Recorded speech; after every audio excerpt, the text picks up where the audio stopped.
10ಕ್ಕೆ ತೆರೆಗೆ ಬರುತ್ತೆ action prince Dhruva Sarja cinema. ರಾಜ್ಯದಲ್ಲಿ ಮುಂಗಾರು ಪೂರ್ವ ಮಳೆ ಅಬ್ಬರ ಅವಾಂತರ ಕುಂಠ ಸಾಗ್ತಾ ಇದೆ. ಆರ್ಟಿ ನಗರ ಮುಖ್ಯ ರಸ್ತೆ ಕಾಮಗಾರಿ, ವ್ಯಾಪಾರ ಕುಸಿತ, ಆಕ್ರೋಶ. ಕಲ್ಲು ಬಂಡೆಗೆ ಟ್ರಕ್ ಡಿಕ್ಕಿ ಹೊಡೆದು 11 ಮಂದಿ ದುರ್ಮರಣ. ಎಲ್ಲದರ ಡೀಟೇಲ್ಸ್ ನೋಡ್ತಾ ಹೋಗೋಣ Karnataka top 20ಯಲ್ಲಿ. Action prince Dhruva Sarja ನಟನೆಯ ಮಾರ್ಟಿನ್ ಸಿನಿಮಾ ರಿಲೀಸ್ ಬಗ್ಗೆ ಗುಡ್ ನ್ಯೂಸ್ ಕೊಟ್ಟ ಬೆನ್ನಲ್ಲೇ ಇದೀಗ ಕೆಡಿ ಚಿತ್ರದ ಬಗ್ಗೆ ಬಿಗ್ ಅಪ್ಡೇಟ್ ಹಂಚಿಕೊಂಡಿದ್ದಾರೆ. ತೆಲಂಗಾಣ ಚಿತ್ರದ ಚಿತ್ರಮಂದಿರ ಬಂದ್ ಆದ್ಮೇಲೆ ಕರ್ನಾಟಕದಲ್ಲಿ ಚಿತ್ರಮಂದಿರ ಬಂದ್ ಮಾಡುವ ಬಗ್ಗೆ ಅಪಸ್ವರ ಎದ್ದಿತ್ತು.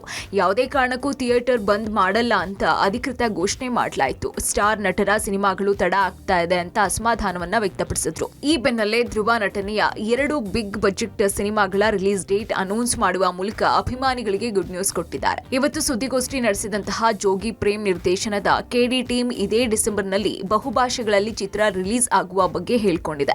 ಈ ಚಿತ್ರದಲ್ಲಿ ಧ್ರುವಗೆ ನಾಯಕಿಯಾಗಿ ರೇಷ್ಮಾ ನಾಣಯ್ಯ, ಶಿಲ್ಪಾ ಶೆಟ್ಟಿ, ಸಂಜಯ್ ದತ್, ರಮೇಶ್ ಅರವಿಂದ್, ರವಿಚಂದ್ರನ್ ಸೇರಿದಂತೆ ಸ್ಟಾರ್ ಕಲಾವಿದರ ದಂಡೆ ಇದೆ. ಈ ಚಿತ್ರವನ್ನ ಕೆವಿಎನ್ ಸಂಸ್ಥೆ ಅದ್ದೂರಿಯಾಗಿ ನಿರ್ಮಾಣ ಮಾಡಿದೆ.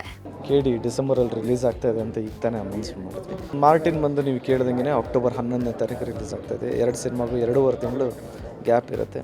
2 pan India movie and also 2 big banner movie. KD ಬಂದು ತುಂಬಾ ಲ್ಯಾವಿಶ್ ಆಗಿರುತ್ತೆ. ಫ್ಯಾಮಿಲಿ ಓರಿಯೆಂಟೆಡ್ ಮೂವಿ, ನಿಮ್ಗೆಲ್ರಿಗೂ ಖುಷಿ ಕೊಡುವಂಥ 2 ಸಿನಿಮಾನು ಬರ್ತಾ ಇದೆ.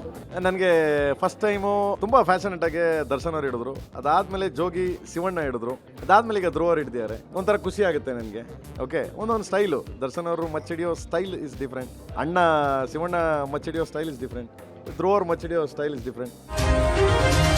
ರಾಜ್ಯದಲ್ಲಿ ಮುಂಗಾರು ಪೂರ್ವ ಮಳೆ ಅಬ್ಬರಿಸ್ತಾ ಇದೆ. ಮೇ 31ಕ್ಕೆ ರಾಜ್ಯಕ್ಕೆ ಮುಂಗಾರು ಪ್ರವೇಶ ಮಾಡುತ್ತೆ ಅಂತ ಹವಾಮಾನ ಇಲಾಖೆ ಮುನ್ಸೂಚನೆಯನ್ನ ಕೊಟ್ಟಿದೆ. ಇದೇ ಮೇ 31ರಂದು ನೈಋತ್ಯ ಮುಂಗಾರು ಮಳೆ ಕೇರಳದ ಮೂಲಕ ರಾಜ್ಯವನ್ನ ಪ್ರವೇಶ ಮಾಡುತ್ತೆ. ಈ ಬಾರಿ ಉತ್ತಮವಾದಂತಹ ಮುಂಗಾರು ಮಳೆಯಾಗುವ ನಿರೀಕ್ಷೆ ಇದೆ. ರಾಜ್ಯದಲ್ಲಿ ಇನ್ನೂ 4 ದಿನ ಮಳೆಯಾಗುವ ಸಾಧ್ಯತೆ ಇದ್ದು ಯೆಲ್ಲೋ ಅಲರ್ಟ್ ಘೋಷಿಸಲಾಗಿದೆ. ಇನ್ನು ಕರಾವಳಿಯ ದಕ್ಷಿಣ ಕನ್ನಡ, ಉಡುಪಿಯಲ್ಲಿ ಭಾರೀ ಮಳೆಯಾಗುವ ಸಾಧ್ಯತೆ ಇದ್ದು ಯೆಲ್ಲೋ ಅಲರ್ಟ್ ಘೋಷಣೆ ಮಾಡಲಾಗಿದೆ. ಉಡುಪಿ ಜಿಲ್ಲೆಯ ಹಲವೆಡೆ ಧಾರಾಕಾರ ಮಳೆಯಾಗಿದೆ. ಕುಂದಾಪುರದ ಸಾಸ್ತಾನ, ಸಾಲಿಗ್ರಾಮ, ಕೋಟೇಶ್ವರದಲ್ಲಿ ಭಾರೀ ಮಳೆ ಸುರಿದಿದೆ. ಈ ಮಧ್ಯೆ ಕಾವೇರಿ ಜಲಾನಯನ ಪ್ರದೇಶದಲ್ಲಿ ಉತ್ತಮ ಮಳೆಯಾಗ್ತಾ ಇರುವ ಹಿನ್ನೆಲೆಯಲ್ಲಿ ಕೆಆರ್ಎಸ್ ಜಲಾಶಯದ ಒಳಹರಿವಿನ ಪ್ರಮಾಣದಲ್ಲಿ ಏರಿಕೆಯಾಗಿದೆ. ಡ್ಯಾಂಗೆ 3405 ಕ್ಯೂಸೆಕ್ ಒಳಹರಿವು ಹೆಚ್ಚಾಗಿದ್ದು ಜಲಾಶಯದ ನೀರಿನ ಮಟ್ಟ 82.80 ಅಡಿಗೆ ತಲುಪಿದೆ. ಬೆಂಗಳೂರಿನ ಆರ್ಟಿ ನಗರ ಮುಖ್ಯ ರಸ್ತೆ ಕಾಮಗಾರಿ ತಡವಾಗಿ ಸಾಗ್ತಾ ಇರುವ ಹಿನ್ನೆಲೆಯಲ್ಲಿ ಅಲ್ಲಿರುವಂತಹ ಹೋಟೆಲ್, ಬೇಕರಿ ಅಂಗಡಿಗಳಿಗೆ ಬಿಗ್ ಲಾಸ್ ಆಗ್ತಾ ಇದೆ. ಕಳೆದ 6 ತಿಂಗಳಿಂದ ರಸ್ತೆ ಕಾಮಗಾರಿಯಿಂದ ನಡೀತಾ ಇದ್ದು ವ್ಯಾಪಾರಿಗಳು ನಷ್ಟದಲ್ಲಿದ್ದಾರೆ ಅಂತ ಹೋಟೆಲ್ ಮಾಲೀಕ ಸಂಘದ ಅಧ್ಯಕ್ಷರು ಡಿಸಿಎಂಗೆ ಪತ್ರ ಬರೆದಿದ್ದಾರೆ. ಇನ್ನು ಕಾಮಗಾರಿಯಿಂದ ಅಂದಾಜು 500ಕ್ಕಿಂತ ಹೆಚ್ಚಿನ ಅಂಗಡಿಗಳಿಗೆ ಪ್ರಾಬ್ಲಮ್ ಆಗಿದೆ. ವ್ಯಾಪಾರ ಅಂದಾಜು 50%ಕ್ಕಿಂತನೂ ಹೆಚ್ಚು ಕಡಿತವಾಗಿದ್ದು ದೈನಂದಿನ ಖರ್ಚು ವೆಚ್ಚಗಳು, ಕಟ್ಟಡ ಬಾಡಿಗೆ ಹಾಗೂ ಕೆಲಸಗಾರರ ಸಂಬಳ ಸರಿದೂಗಿಸೋದಕ್ಕೂ ಕೂಡ ತೊಂದರೆ ಆಗ್ತಾ ಇದೆ ಅಂತ ಬೃಹತ್ ಬೆಂಗಳೂರು ಹೋಟೆಲ್ ಸಂಘದಿಂದ ಡಿಸಿಎಂಗೆ ಮನವಿ ಮಾಡಲಾಗಿದೆ. ಆರ್ಟಿ ನಗರದಲ್ಲಿ ನಡೆಯುತ್ತಿರುವ ಕಾಮಗಾರಿ ಕೆಲಸ ಬಹಳ ಮಂದಗತಿಯಲ್ಲಿ ನಡೆಯುತ್ತಿದೆ. ಸುಮಾರು 500ಕ್ಕಿಂತಲೂ ಹೆಚ್ಚಿಗೆ ಅಂಗಡಿ ಮುಂಗಟ್ಟುಗಳಿರುವಂತಹ ಈ ಸ್ಥಳದಲ್ಲಿ ಬಹಳಷ್ಟು ವ್ಯಾಪಾರಕ್ಕೆ ಹೊಡೆತವಾಗಿದೆ. ಕಲ್ಲು ಬಂಡೆ ತುಂಬಿದ್ದ ಟ್ರಕ್ಕೊಂದು ನಿಂತಿದ್ದ ಬಸ್ಗೆ ಡಿಕ್ಕಿ ಹೊಡೆದ ಪರಿಣಾಮ 11 ಮಂದಿ ಸಾವನ್ನಪ್ಪಿದ್ದು 10 ಮಂದಿ ಗಾಯಗೊಂಡಿರುವ ಘಟನೆ ಉತ್ತರ ಪ್ರದೇಶದ ಶಹಜಹಾನ್ಪುರದಲ್ಲಿ ನಡೆದಿದೆ. ಖುತಾರ್ ಪೊಲೀಸ್ ಠಾಣೆ ವ್ಯಾಪ್ತಿಯ ಗೋಲಾ ಬೈಪಾಸ್ ರಸ್ತೆಯಲ್ಲಿ ಘಟನೆ ನಡೆದಿದೆ. ಸೀತಾಪುರದಿಂದ ಪೂರ್ಣಗಿರಿಗೆ ತೆರಳುತ್ತಾ ಇದ್ದ ಖಾಸಗಿ ಬಸ್ ಶಹಜಹಾನ್ಪುರದ ಡಾಬಾದಲ್ಲಿ ನಿಂತಿತ್ತು. ಕಲ್ಲು ಬಂಡೆ ತುಂಬಿದ್ದ ಟ್ರಕ್ ಬಸ್ಗೆ ಡಿಕ್ಕಿ ಹೊಡೆದು ಅದರ ಮೇಲೆ ಪಲ್ಟಿಯಾದ ಪರಿಣಾಮ ಬಸ್ನಲ್ಲಿದ್ದ ಯಾತ್ರಾರ್ಥಿಗಳು ಸಾವನ್ನಪ್ಪಿದ್ದಾರೆ. ಸುಮಾರು 3 ಗಂಟೆಗಳ ಕಾಲ ನಡೆದ ರಕ್ಷಣಾ ಕಾರ್ಯಾಚರಣೆಯ ನಂತರ ಟ್ರಕ್ ಅಡಿಯಲ್ಲಿ ಸಿಲುಕಿದ್ದ ಮೃತದೇಹಗಳನ್ನು ಹೊರತೆಗೆಯಲಾಯಿತು. ಕುಡಿಯುವ ನೀರಿನ ವಿಚಾರಕ್ಕೆ ಹೈ ಡ್ರಾಮಾ ಆಗಿರುವ ಘಟನೆ ಹೊಸಪೇಟೆಯ ಚಿತ್ತವಾಡ್ಗಿಯಲ್ಲಿ ನಡೆದಿದೆ. ಮಾಜಿ ಸಚಿವ ಅನಂತ್ ಸಿಂಗ್ಗೆ ಸಂಬಂಧಪಟ್ಟ ಟ್ರ್ಯಾಕ್ಟರ್ಗಳಿಗೆ ನೀರು ತುಂಬುವ ವಿಚಾರದಲ್ಲಿ ಗಲಾಟೆಯಾಗಿದೆ. ಹೊಸಪೇಟೆ ನಗರಸಭೆ ಕಮಿಷನರ್ ಚಂದ್ರಪ್ಪ ವಿರುದ್ಧ ನಗರಸಭೆ ಸದಸ್ಯರು ಘೋಷಣೆ ಕೂಗಿದ್ದಾರೆ. ನೀರಿನ ಟ್ಯಾಂಕರ್ಗೆ ನೀರು ತುಂಬಿಸಲು ಕೂಡ ರಾಜಕೀಯನ ಅಂತ ಆಕ್ರೋಶ ಹೊರಹಾಕಿದ್ದಾರೆ. ಇದಕ್ಕೆ ಪ್ರತಿಯಾಗಿ ಖಾಸಗಿ ಟ್ಯಾಂಕರ್ಗಳಿಗೆ ನಾವು ನೀರು ತುಂಬಿಸೋದಕ್ಕೆ ಆಗಲ್ಲ ಅಂತ ನಗರಸಭೆ ತಿಳಿಸಿದೆ. ಆದರೆ ನಾವು 2004ರಿಂದ ವಾಟರ್ ಟ್ಯಾಂಕರ್ ಮೂಲಕ ಸಪ್ಲೈ ಮಾಡ್ತಾ ಇದ್ದೀವಿ. ಬಡ ಜನರಿಗೆ ಅನುಕೂಲವಾಗಲಿ ಅಂತ ನಾವು ಡೀಸೆಲ್ ಡ್ರೈವರ್ ಕೊಟ್ಟು ವಾರ್ಡ್ಗೆ ಕಳಿಸ್ತಾ ಇದ್ದೀವಿ ಅಂತಿರುವ ಆನಂದ್ ಸಿಂಗ್ ಬೆಂಬಲಿಗರು ಆಡಳಿತಾರೂಢ ಶಾಸಕರ ಮಾತನ್ನ ಕೇಳ್ತೀರಾ ಅಂತ ಕಿಡಿಕಾರಿದ್ದಾರೆ. ಪರಿಷತ್ ಚುನಾವಣೆ ಹಿನ್ನೆಲೆಯಲ್ಲಿ ದೋಸ್ತಿ ಪಕ್ಷಗಳ ನಾಯಕರು ಇಂದು ಸಮನ್ವಯ ಸಭೆ ನಡೆಸಿದರು. ಬೆಂಗಳೂರಿನ ಜೆಪಿ ಭವನದಲ್ಲಿ ನಡೆದ ಸಮನ್ವಯ ಸಭೆಯಲ್ಲಿ ಬೆಂಗಳೂರು ಶಿಕ್ಷಕರ ಕ್ಷೇತ್ರದಲ್ಲಿ ಮೈತ್ರಿ ಅಭ್ಯರ್ಥಿ ದೇವೇಗೌಡ ಗೆಲ್ಲಿಸಿಕೊಳ್ಳುವ ನಿಟ್ಟಿನಲ್ಲಿ ಸಮಾಲೋಚನೆ ನಡೆಸಲಾಯಿತು.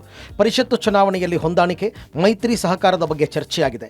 ಪ್ರಸಕ್ತ ರಾಜಕೀಯ ವಿಚಾರಗಳ ಕುರಿತು ಚರ್ಚೆ ನಡೆಸಲಾಯಿತು. ಸಭೆಯಲ್ಲಿ ಮಾಜಿ ಸಿಎಂ ಎಚ್ಡಿಕೆ, ಆರ್ ಅಶೋಕ್, ಶಾಸಕ ಅಶ್ವತ್ಥನಾರಾಯಣ್, ಶಾಸಕ ಗೋಪಾಲಯ್ಯ, ಶಾಸಕ ಮುನಿರತ್ನ ಸೇರಿದಂತೆ ಕ್ಷೇತ್ರದ ವ್ಯಾಪ್ತಿಯ ಉಭಯ ಪಕ್ಷಗಳ ಸ್ಥಳೀಯ ಮುಖಂಡರು ಭಾಗವಹಿಸಿದರು. ಈ ಸಭೆಗೂ ಮುನ್ನ ದೋಸ್ತಿ ನಾಯಕರು ಕ್ಲೋಸ್ ಡೋರ್ ಸಭೆ ನಡೆಸಿ ಪರಿಷತ್ ಚುನಾವಣೆ ಗೆಲ್ಲುವ ಬಗ್ಗೆ ಚರ್ಚೆ ನಡೆಸಿದರು. ಇನ್ನು ಸಭೆಯಲ್ಲಿ ಮಾಜಿ ಸಿಎಂ ಕುಮಾರಸ್ವಾಮಿ ಕಾಂಗ್ರೆಸ್ ಸರ್ಕಾರದ ವಿರುದ್ಧ ಹರಿಹಾಯ್ದರು. ಕಾಂಗ್ರೆಸ್ಸಿನ ವಿರುದ್ಧವಾದಂಥ ಒಂದು ಹೋರಾಟವನ್ನು ನಾವು ಮಾಡಿದ್ದೀರಿ. ಸ್ವಲ್ಪ ಒಂದು ವರ್ಷದ ಹಿಂದೆ ಏನಾದರೂ ಮನಸ್ಸಾಗಿದ್ರೆ ಈ ದರಿದ್ರ ಸರ್ಕಾರ ಇವತ್ತು ಬರ್ತಾನೆ ಇರಲಿಲ್ಲ. ಗ್ಯಾರಂಟಿನ ಬರ್ತಾ ಇತ್ತ ಇವರು, ಹೆಜ್ಜೆನೇ ಇಗ್ತಾ ಇರಲ್ಲ ಇವರು. ರಾಜ್ಯದಲ್ಲಿ ಈ ಸರ್ಕಾರ ಬಂದ ನಂತರ ಯಾವ ರೀತಿ ಇವತ್ತು ಕೆಲಸಗಳು ನಡೀತಿದೆ, ಎಲ್ಲಿ ಬೆಂಗಳೂರು ನಗರದಲ್ಲಿ ಒಂದೇ ಒಂದು ಹೊಸ ಕೆಲಸ ನೋಡ್ಲಿಕ್ಕೆ ಸಾಧ್ಯ ಆಗಿಲ್ಲ. ನಾವು ಅದಷ್ಟೇ ಅಲ್ಲ, ರಾಜ್ಯದಲ್ಲೇ ಇಲ್ಲ. ಹಿಂದೂ ಯುವತಿಯರ ಹಾಗೂ ಮಹಿಳೆಯರ ರಕ್ಷಣೆಗಾಗಿ ಶ್ರೀರಾಮ ಸೇನೆ ವತಿಯಿಂದ ಮೇ 29ರಂದು ರಾಜ್ಯದ 6 ಕಡೆ ಹೆಲ್ಪ್ಲೈನ್ ನಂಬರ್ ಬಿಡುಗಡೆ ಮಾಡಲಾಗುವುದು ಅಂತ ಪ್ರಮೋದ್ ಮುತಾಲಿಕ್ ಹೇಳಿದ್ದಾರೆ. ಬೆಳಗಾವಿ ಜಿಲ್ಲೆ ಹುಕ್ಕೇರಿ ಪಟ್ಟಣದಲ್ಲಿ ಮಾತನಾಡಿ, ಕರ್ನಾಟಕದಲ್ಲಿ ಲವ್ ಜಿಹಾದ್ ಪ್ರಕರಣಗಳು ಹೆಚ್ಚಾಗುತ್ತಿವೆ. ಆ ಹಿನ್ನೆಲೆಯಲ್ಲಿ 20 ವರ್ಷಗಳಿಂದ ಶ್ರೀರಾಮ ಸೇನೆ ಲವ್ ಜಿಹಾದ್ ವಿರುದ್ಧ ಹೋರಾಡಿ ಸಾವಿರಾರು ಹಿಂದೂ ಹೆಣ್ಣು ಮಕ್ಕಳ ರಕ್ಷಣೆ ಮಾಡಿದೆ.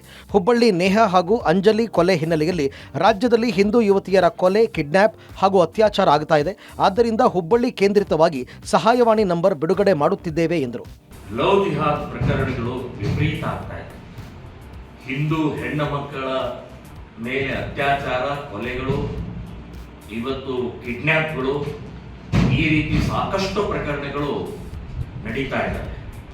ಸೊ ನಾವು ಕಳೆದ 20 ವರ್ಷದಿಂದ ಲವ್ ಜಿಹಾದ್ ಸಂಬಂಧಪಟ್ಟ ಹೋರಾಟ ಮಾಡಿ ಸಾವಿರಾರು ಹಿಂದೂ ಯುವತಿಯರ ರಕ್ಷಣೆಯನ್ನು ಮಾಡಿದ್ದೀವಿ. ನಾವು ನೇಹಾ ಪ್ರಕರಣ, ಅಂಜಲಿ ಪ್ರಕರಣ ನಂತರ ಶ್ರೀರಾಮ ಸೇನೆ ಸಂಘಟನೆ ಮೇ 29ನೇ ತಾರೀಕು ರಾಜ್ಯದ 6 ಕಡೆಗೆ 6 ಪ್ರಮುಖ ಕೇಂದ್ರಗಳಲ್ಲಿ ಸಹಾಯವಾಣಿ ಒಂದು ಮೊಬೈಲ್ ಅಂಕಿಯನ್ನು ಡಿಕ್ಲೇರ್ ಮಾಡ್ತಾ ಇದೆ. ರಾಜ್ಯದಲ್ಲಿ ಕಾಡು ಪ್ರಾಣಿಗಳ ಹಾವಳಿ ಮಿತಿಮೀರಿದೆ. ಹುಲಿ ದಾಳಿ ಮಾಡಿ ರೈತ ಮಹಿಳೆ ಸಾವನ್ನಪ್ಪಿರುವ ಘಟನೆ ಎಚ್ಡಿಕೋಟೆ ತಾಲೂಕಿನ ಎನ್ ಬೇಗೂರು ಸಮೀಪ ನಡೆದಿದೆ. ಮೇಕೆ ಮೇಯಿಸಲು ತೆರಳಿದ್ದಾಗ ಹಠಾತ್ ಮಹಿಳೆ ಮೇಲೆ ದಾಳಿ ಮಾಡಿದ್ದು 48 ವರ್ಷದ ಚಿಕ್ಕಿ ಎಂಬ ಮಹಿಳೆ ಸಾವನ್ನಪ್ಪಿದ್ದಾರೆ. ದಾಳಿ ಮಾಡಿ ಬಳಿಕ ಮಹಿಳೆ ಮೃತದೇಹವನ್ನು ಹೊತ್ತೊಯ್ದಿದೆ. ಇತ್ತ ಹಾಸನ ಜಿಲ್ಲೆಯ ಮಲೆನಾಡು ಭಾಗದಲ್ಲಿ ಗಜ ಗಲಾಟೆ ಮುಂದುವರೆದಿದೆ. ಕಾಫಿ ತೋಟದಲ್ಲಿ ಕೆಲಸ ಮಾಡ್ತಾ ಇದ್ದ ವೃದ್ಧೆಯ ಮೇಲೆ ಕಾಡಾನೆ ದಾಳಿ ಮಾಡಿದೆ. ದಾಕ್ಷಾಯಿಣಿ ಎಂಬ ವೃದ್ಧೆ ಕಾಡಾನೆ ದಾಳಿಗೊಳಗಾಗಿದ್ದು ತೀವ್ರವಾಗಿ ಗಾಯಗೊಂಡಿದ್ದ ವೃದ್ಧೆಗೆ ಆಸ್ಪತ್ರೆಯಲ್ಲಿ ಚಿಕಿತ್ಸೆ ನೀಡಲಾಗ್ತಾ ಇದೆ. ಅತ್ತ ಚಿತ್ರದುರ್ಗದ ವಿವಿಪುರದ ನಟರಾಜ್ ಎಂಬುವರ ಮನೆ ಬಳಿ ಕರಡಿ ಪ್ರತ್ಯಕ್ಷವಾಗಿದೆ. ಕಾಂಪೌಂಡ್ ಹಾರಿ ಮನೆ ಬಾಗಿಲ ಬಳಿ ಪ್ರತ್ಯಕ್ಷವಾಗಿದ್ದ ಕರಡಿ ದೃಶ್ಯ ಸಿಸಿಟಿವಿಯಲ್ಲಿ ಸೆರೆಯಾಗಿದೆ.